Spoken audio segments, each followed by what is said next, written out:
by a goal to nil, but it could be so many more. There has been a change for the Scotland side heading into this second half. The captain, Oliver Burke, going off, and it is Oliver McBurney coming into the side. Paul, Scotland very much been playing into England's hands in that first half. What do you think of the change there, and what do you want them to come out and do in this second half?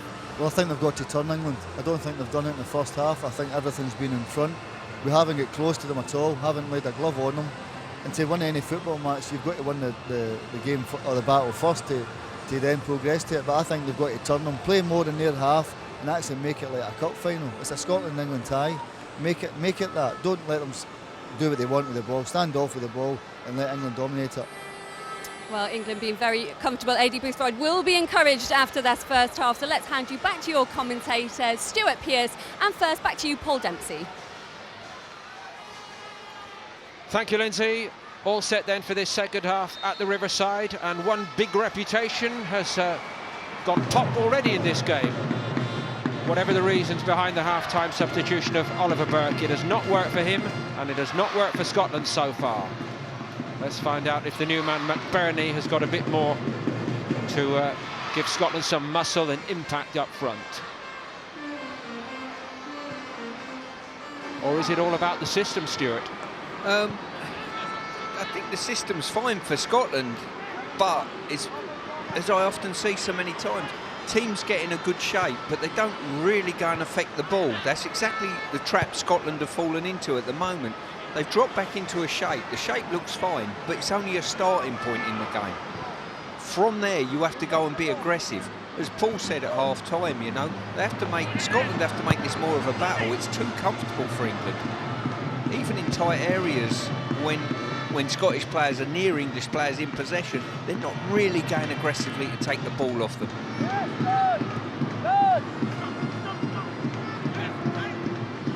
Solanke. Lewis Cook. Alexander-Arnold. Here goes Gray. Onama! Now, we were talking in the first half about switching play and isolating people. That's a great example of exactly that. Got the ball switched nice and early, good wing play, cut back, and then a great opportunity where he should have probably done slightly better.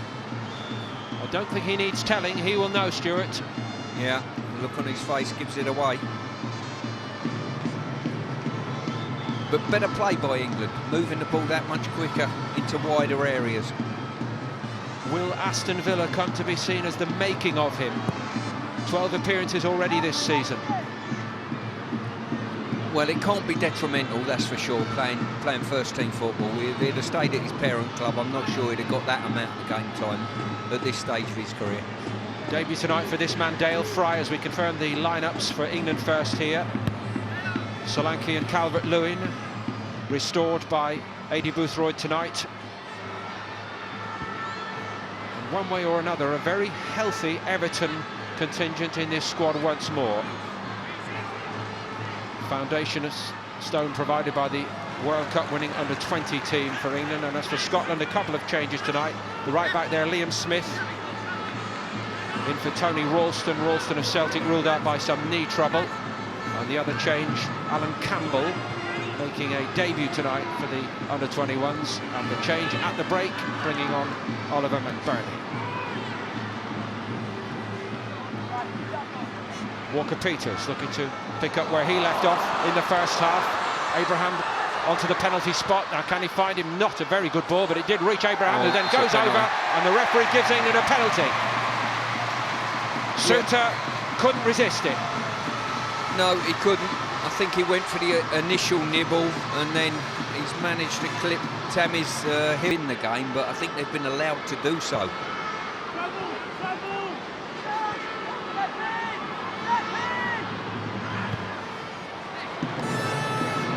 I am reminded, of course, that some people, young, as they say, younger viewers won't get that reference to Stuart Pearce's own penalty pass, to the point that actually Demarai Gray was born, this boy here was born 2 days after that Pearce miss. That's his cross, turned behind by Smith.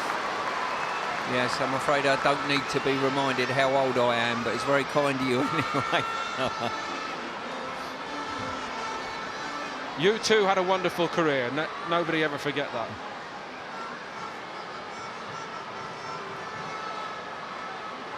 And your buddy Gareth Southgate, of course, with a big Middlesbrough connection, was the unfortunate man at Wembley that night in '96. Yeah, another Your player. redemption came in that tournament. Fulton couldn't go for it. McBurney's head.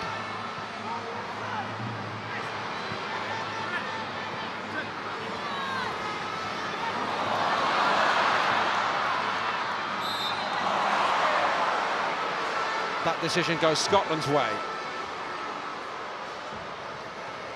You mentioned in the first half, you know, would it be time for Scotland to have a change of formation? I think probably now is the time for that. I think it's one of those scenarios they can keep the same formation and maybe get beat 3 or 4-0, or alternatively get another striker up front and try and put some pressure on the back line of England. Just over 20,000 here at the Riverside, another very healthy turnout. The capacity's 34 or thereabouts these days. England love playing here. They won 7 out of 7 here before tonight. Abraham just denied.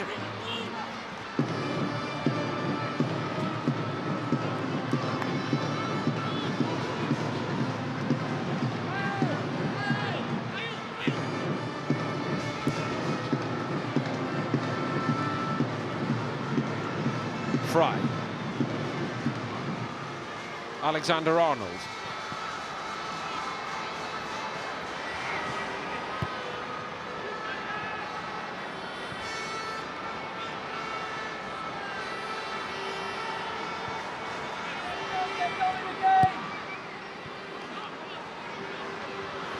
Solanke. Cook.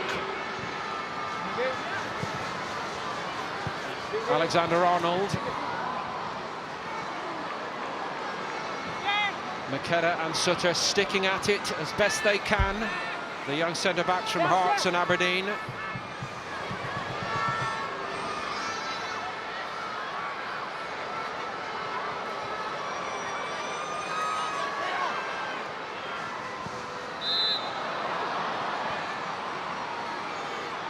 Against Abraham.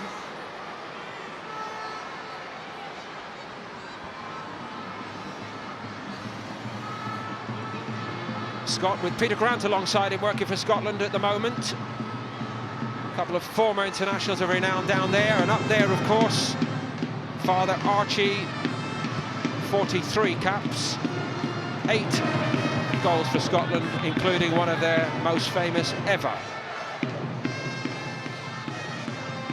And again, Nottingham Forest connection for you, Stuart. Yes, Archie was working with Brian Clough when I was there. He's got more hair nowadays than he had in those.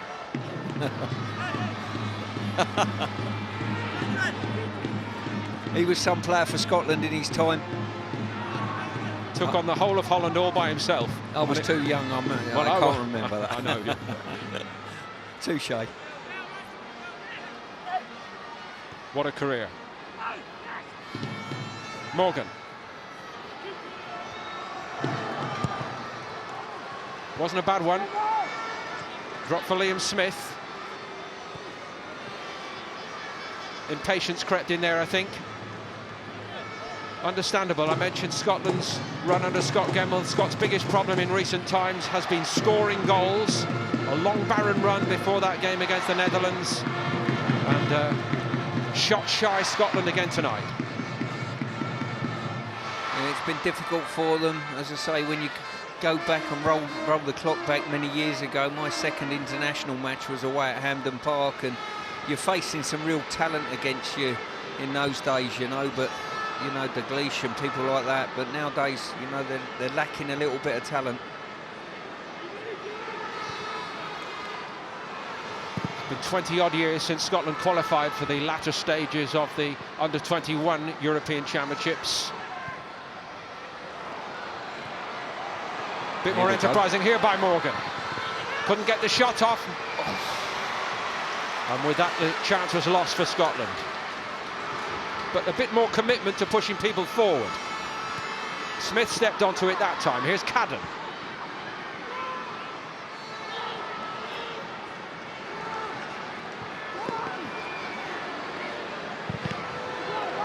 Block was by Fry. Just wondering whether it's the best option by Stephen Mallon. It's opening up both ways suddenly here now. Solanke.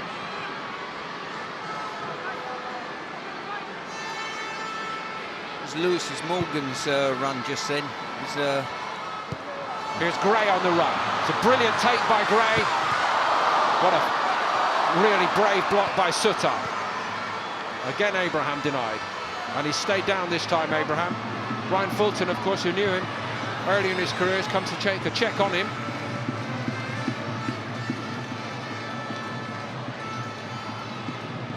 Yeah, England just had a warning prior to that effort from Lewis Morgan.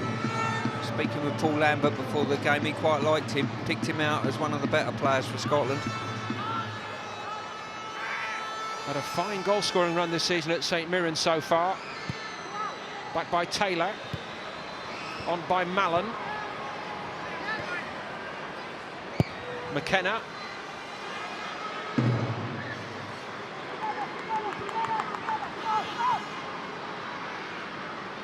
Better little spell for Scotland here. Mallon again. Taylor. Morgan. Again showing a classy touch or two. That wasn't a bad cross either. Solanke. Helped out by Onoma. Scotland look as though they've been in a boxing match and all of a sudden have delivered a couple of blows to England's chin and got confidence by it. I think he recognises that, Boothroyd. It's much better suddenly from Scott Gemmell's men, but the problem is, Stuart, they've waited to be 2 down to start to play. Yeah, that's been a big problem. They didn't really show any confidence prior to that, and too much respect for England, if you like. Now this young man, Lewis Morgan, is starting to show something. Mallon. Bit ambitious again there. Was a goal scorer against the Netherlands, of course. I think the more they can supply the ball to Lewis Morgan, the number 10 for Scotland, the better for them. Certainly looks as though he's got his tail up now in the game. But as you rightly say, you've got to do that from the first minute, otherwise you're forever chasing matches.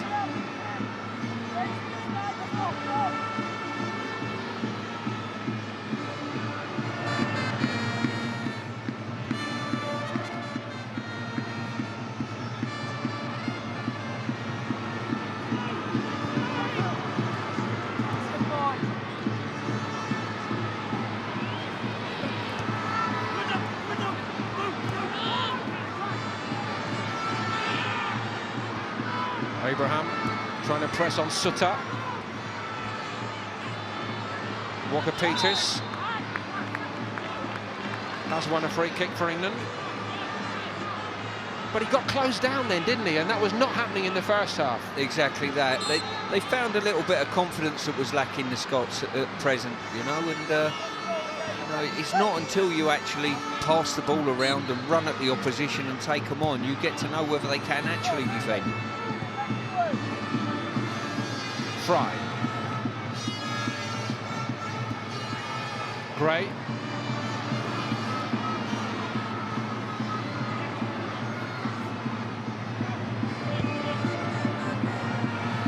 The big benefit for England is they can take the sting out of the game at any time they want by keeping possession, dotting it across the back line. That's exactly what they're doing at present.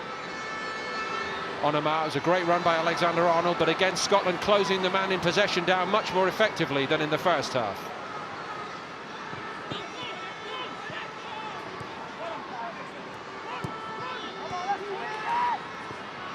Mallon got his head up and kept his head also. Tidy from him once more. Taylor. McKenna. Sutter. Walker-Peters with a bit of defending to do. Thomas. Just needed to happen a bit more quickly then for Scotland.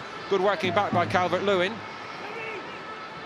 But this is what was not happening in the first half, Stuart. Scotland winning it back on the halfway line. Yeah, that's why it's a learning curve for young players. You know, they sit back, they played with some fear in their hearts. They're not playing with that now. They've lost that. It's almost as though, look, the game's gone from us. What have we got to lose mentality? Here goes Taylor. Oh, it's brilliant. Good feet. Alexander-Arnold got away with it a little bit then, the right back. Now Solanke. Fits and starts from him tonight, but he's such a powerful runner. Not a very good ball, but Gray made something out of it. Calvert-Lewin is wide open on this left-hand side for England. Dominic Calvert-Lewin.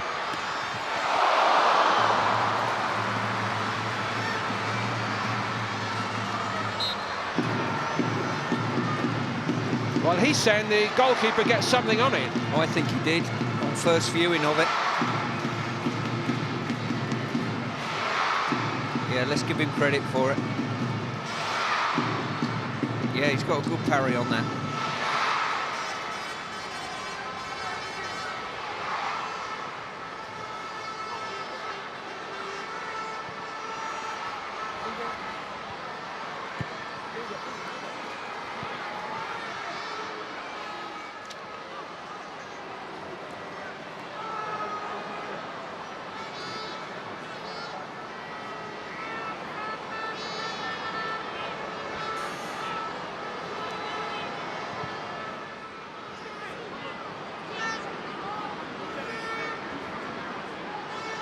Still the very early stages in this group, we can't overlook that, and for that reason alone Scotland surely need to keep going. They go next to Latvia on Tuesday night. They face Latvia in the return before the year is out, and Ukraine at home. So in terms of building toward a good campaign, you know, the next half hour is important, isn't it? It certainly is. As I say, England with a victory here, and you expect them to get a victory in the next few days as well. It'll put them in a good position in the group, I think, especially when elsewhere other teams have dropped points against each other.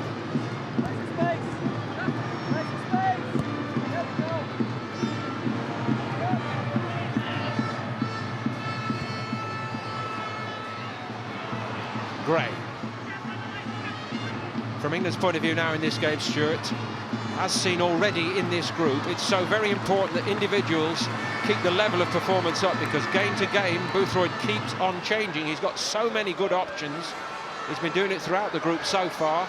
So you're playing for your place in Andorra on Tuesday, aren't you? You certainly are. I mean, when you look at the bench, you've got individuals like Lookman on the bench, Tom Davis, you know, these players who are desperate to get some football. I'm sure he'll ring the changes. Alexander-Arnold's corner. Scotland get away with it a little bit. He made a few changes last time in the last international matches. I think five changes I think he ended up making. That's correct, yeah. And I think that just is a reflection of how strong he feels the squad is. Obviously Ojo and Loftus-Cheek not involved this time out, or Harry Winks. Winks elevated to the senior England squad. Fulton gets down and gets everything behind it. Another hit by Onama.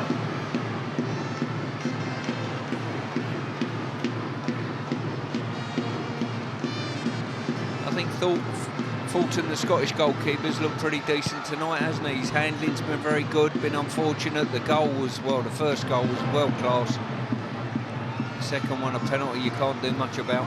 Solanke beginning to fire up now. Dominic Solanke, the player of the tournament at the Under-20 World Cup, lest we forget.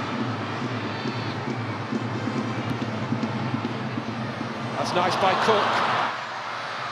4 in the box for England. Suter again.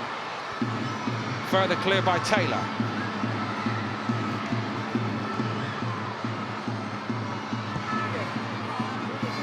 McBurney, robbed by Fry.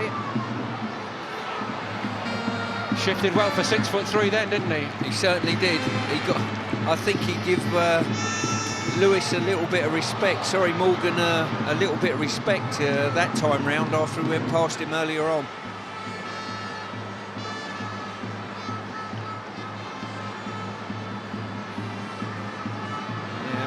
maybe he looks to me, he wears number 10 on his back, and he looks the sort, Lewis Morgan, that might benefit from playing just behind the striker, if you like, and being on the ball a touch more. And he's got an eye for a goal, Stuart. 8 for St Mirren this season already.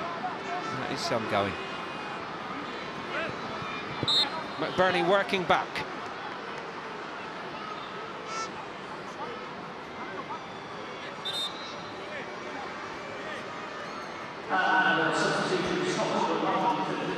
Scotland have made one change already. Here comes their second tonight, and it's Ryan Williamson who's coming on for Dominic Thomas here.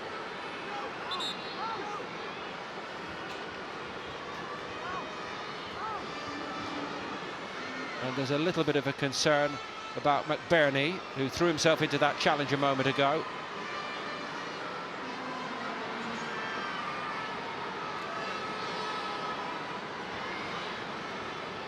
Hopefully no long-term damage. Just a moment for us to remind you about our Scottish football coverage. Scottish Football Extra next Friday evening, 6:45. Always a good argument on that show. And live in the Premiership, St Johnstone Rangers next Friday evening from 7:15, immediately following.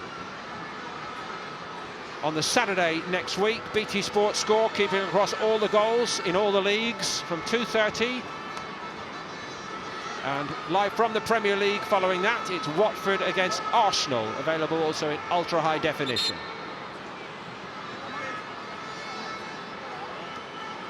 Well, hopefully for Scotland, it's not going to be 3 substitutions in quick order.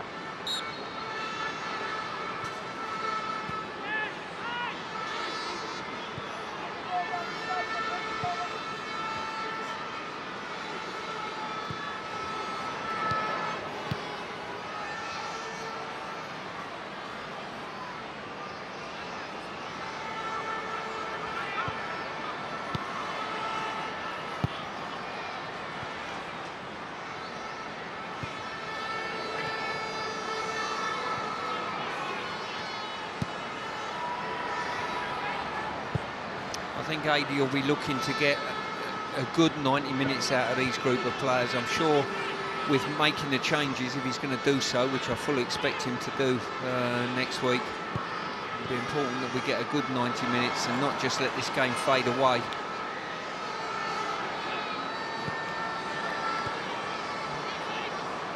Have they found the best position for Dominic Solanke yet? I think if you asked him, he would prefer to play in that number 10 role just behind the striker, supplementing the striker and getting up alongside him as play builds up. So I think that is his best position. No doubting where Gray does his best work. Always likely to bring the crowd to life with some little trick or that little burst of pace he's got. Yeah, he's done really well, Damari Gray. He's a real handful when he gets isolated one-on-one with players.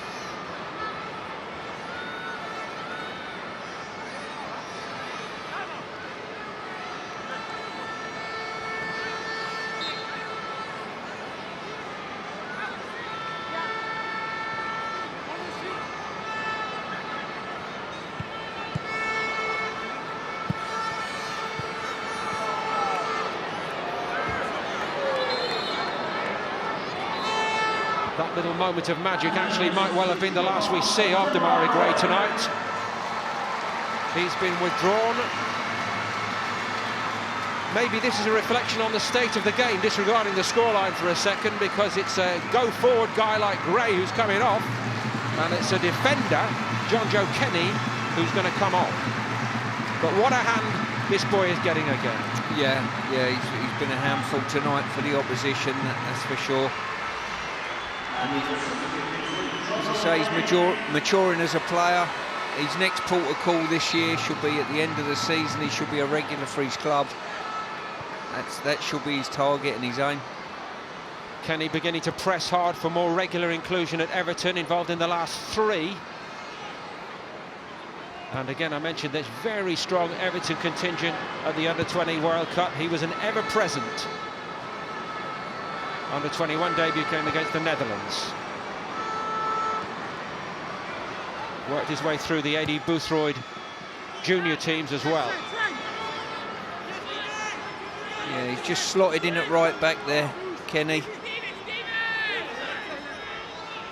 And they've just advanced Alexander-Arnold just in front of him on that right side of midfield.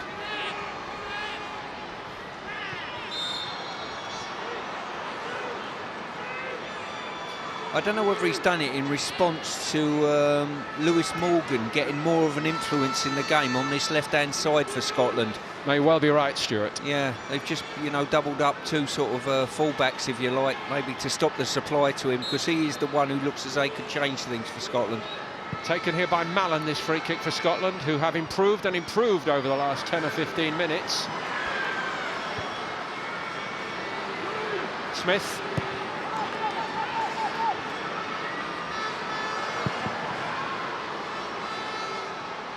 McBurney underneath it.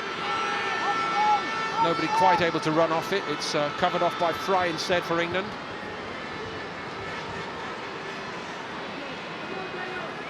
This is what we saw with the under-20s. Yes. In the summer, Stuart, in that glorious campaign. Defenders and midfield players making themselves available all the time off the goalkeeper. Yeah, there's certainly, that's something the FA are looking at now, trying to play out through the thirds. And everyone looks very, very comfortable on the ball, which is always great to see. I think you've got to give those players confidence to want to have possession of the ball, and on the odd occasion, if they do make a mistake and give it away, just keep sort of pushing them and keep pushing their confidence. Bearing in mind the way it's done in other countries, is it also very important that that message goes back with them to their clubs? You know, somebody like Fry's a good example. He's playing for Gary Monk now here at Middlesbrough, and we know Monk likes to play football as an example. Yeah. The Everton boys like to play football, we know that too, but they need to be able to do it every day, don't they? Yeah, they do. It would be fair to say, and I would think at the academies that they've come through, most of the academies now want them to play out from the back and develop the game. But all part of growing up as a player is you have to deliver what your manager wants at any given time. So if the message is from the manager, look, I want you to go from back to front a little bit quicker, you can't say, well, hang on a minute, I've been away internationally and we play out from the back. But you see, Stuart, over the years, what we have always gleaned is there's been no joined-up thinking between what certain coaches, so-called ivory tower coaches, want and what the managers and coaches of league clubs fighting for points and bread and butter, what they want every week. So No. is that changed now? Well, I wouldn't say it's changed, because, you know, certain players play a different way when they go back to their clubs. The club's playing a different manner to the international setup. It's all part of the learning curve, but the key to it is to maximise the potential of these young players and get the best out of them and improve them technically and tactically as players, so they can deal with anything that comes their way. What you do know is that I think the players really enjoy coming away with England. In the games I've watched with the 21s, the 20s, they look as though they've got a real enjoyment and really enjoy having possession of the ball, which is great to see. Alexander-Arnold. Back to Kenny, forward. He found Solanke on the chest. McKenna did well against him. McBurney for Scotland. Nice little touch by him, on by Mallon. Here's Morgan again. Let's see how Kenny does against him. Cook came to help. Kenny got the block on well. Yeah, straight away there, as soon as Morgan picked the ball up, England doubled up.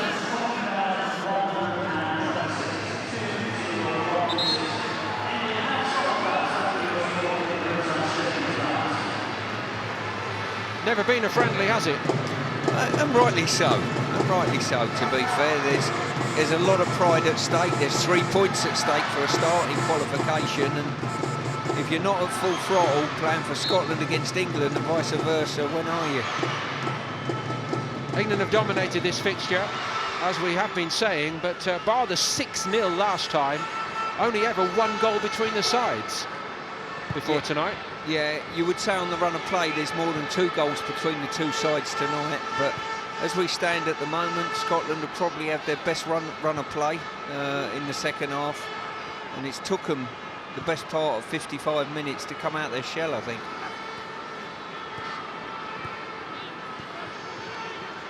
Still they look for a goal. Calvert-Lewin. He has time when others seem to be scammering around and panicking a little bit. Yeah, he's played very well tonight. You can see that he's got that. He's probably got international experience, but he's also got the confidence of what he's doing for his club as well, Calvert-Lewin. So I've been very impressed with him this evening. As we saw just then, a very clever pass. Scotland stand firm.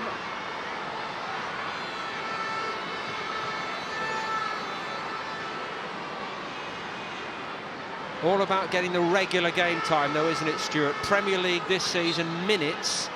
Calvert-Lewin, well, he accounts for nearly 2/3 of all the Premier League minutes for the players playing for England this week. Well, that is quite incredible, really, that stat. And, you know, it's fantastic for him, but for the rest of the boys, you're hoping that, you know, they, as time goes by, they get more and more game time at the highest level. Because that's where your real learning's curves. You can train as much as you want and you will pick up things in training, but when you're asked questions in match situations, that's when you really learn. Scotland maybe have had some lessons to learn tonight, but better signs now than at any point in the game, I think. Yep, they certainly have. I mean, for the first half, I've been a little bit disappointed in Scotland's play. I think they were too respectful of England is probably the best way to describe it, but I think in this second half, all of a sudden, they've come out the shell a touch. Now, is Mallon going to try his luck? No, it's a set-up instead.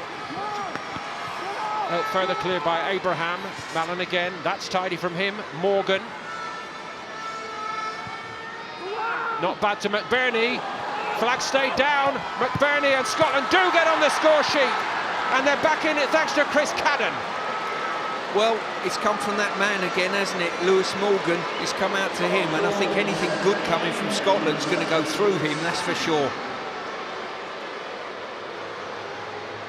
Certainly onside McBurney, and I was going to say he didn't panic, he was absolutely ice cool. Kept his head brilliantly and just rolled it into the path of Cadden.